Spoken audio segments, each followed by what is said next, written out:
So hi guys, welcome back to our channel. So for today's video, let's learn how to use template on Canvas on your phone.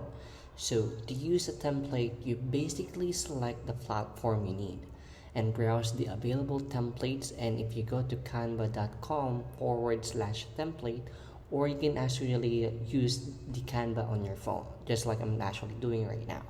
So you will see them there. They will have them broken out by different platforms, and then just very simple, just click on it and then put your info and drag and drop.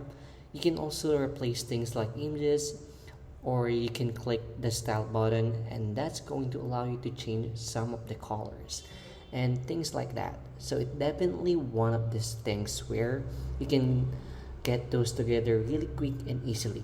So if you like to learn more about how to do publishing with Canva and use it not only for social media but other types of projects, check out Easy Canva Publishing.